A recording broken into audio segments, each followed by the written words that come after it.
Listen, I don't know. That's why. Listen, when you did the video, I said it's time to podcast. I mean, this is something I don't know. I heard about the boil thing, but my water really didn't get cut off like that. My water the pressure was low, right? And then I brushed my teeth with a bottle of water one day. Okay, that was the right thing to do. And then I didn't shower the first day. Okay. So after that first day, you start to kind of feel a little, uncomfortable. Yeah, just you kind of itching a little bit more than than you normally are, and so I just tried to stay put. Right. And so then, that yeah. And then when I got to moving, it was like, nah, it's time. I got to do something. I can't go another day without a shower.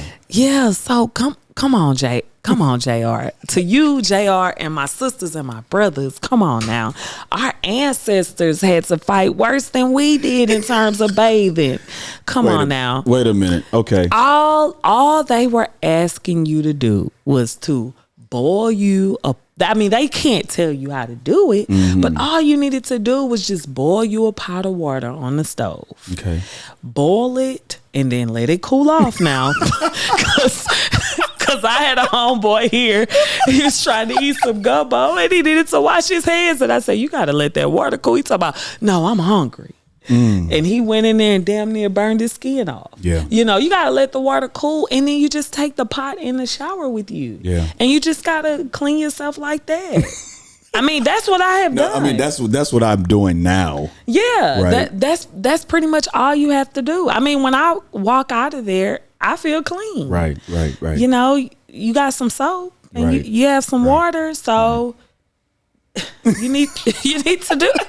I mean, as of today, I received a notification that the boil advisory has been lifted. So, highly grateful for that. But I mean, just to kind of bring that back on the boil water advisory, if at any point you're in any city and a boil advisory has been issued, you need to respect it. Right. Why? Why? You have to respect it because by them issuing a boil water advisory, they are telling you that the water does not meet the drinking water standard, the federal drinking water standard that has been established. They're not able to meet it. Okay. So there's a couple of things. So in our case, we lost pressure on the line. There could have been some other issues too, but they're not obligated to disclose those things.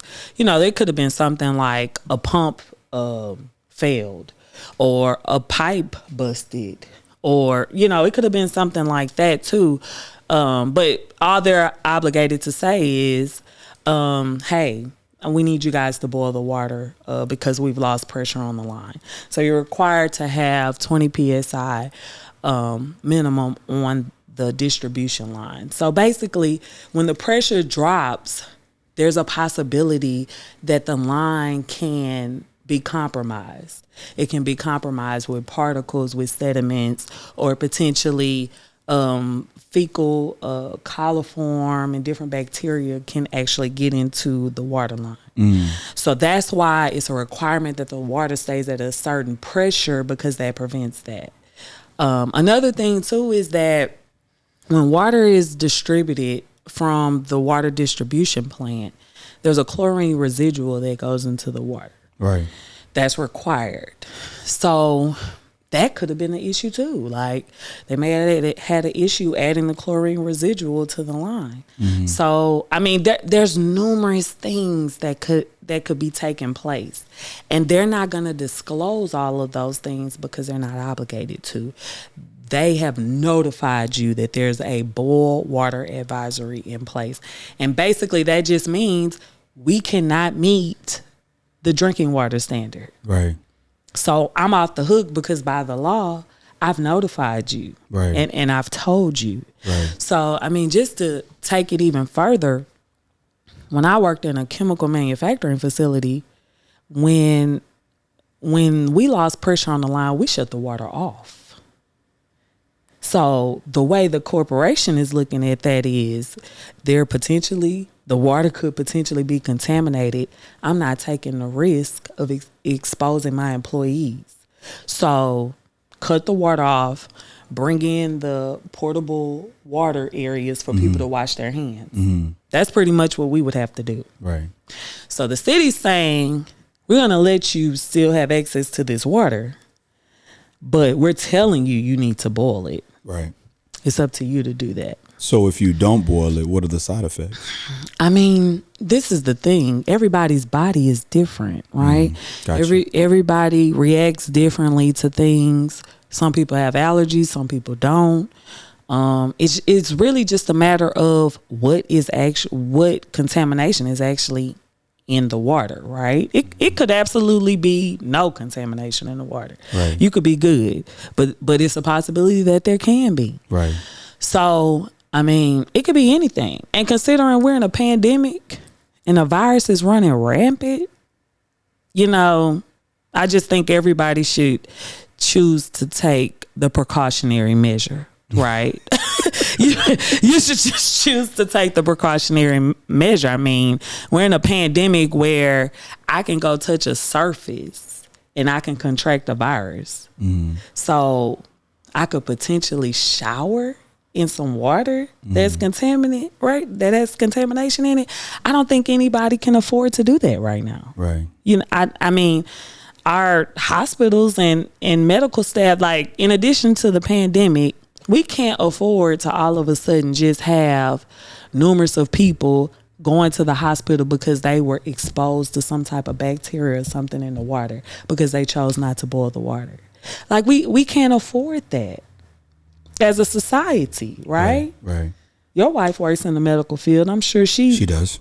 Right. So my thing is, why not choose the healthier option for me to protect myself, my family, and, not be the person that provides that downstream effect to contributing to everything else that we have going on. Right. So just do your best to just try to follow the guidance that's being given, because they're not going to give you all the information because everybody doesn't understand it. Right. That's the bottom line. Right. And then I even had some people ask me, they said, well, I have hot water. Can I use that? Like, my hot water heater is fully functioning, etc. And so the answer to that is no. And the reason the answer to that is no is because your hot water heater does not get the water to boiling point. At boiling point is when the viruses and the bacteria becomes inactive.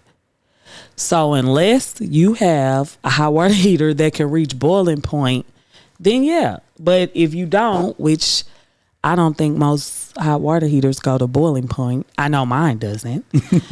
So you got to boil the water. And then another question someone asked, I have pressure on my line now. Right. Because, it's obvious when the pressure changed at some point this week. So they said, oh, my pressure is returned. Am I good? Well, the problem with that is that part of the process is two parts, right? So they lost pressure on the line. So they're fixing that from an operational standpoint, right? To get the pressure back. But once they fix that, they've got to wait till that operational part is completed, and then they can test the water. Right. So even though you got the pressure back, they have to wait for the test results to come back to say that they're meeting the potable drinking water standards. So that's what took so long, because a lot of people got the pressure back, but we were still under boil water notice. Right. But that's because they're waiting for the test results to come back. So if you looked at it like, I got my pressure back, but you're using water that potentially is not meeting, and I'm more than sure it wasn't meeting the standard, because they would have lifted the boil advisory. Right. So anytime they're telling you we have a boil advisory, that means they can't meet the standard. So just protect you and your family and boil the water.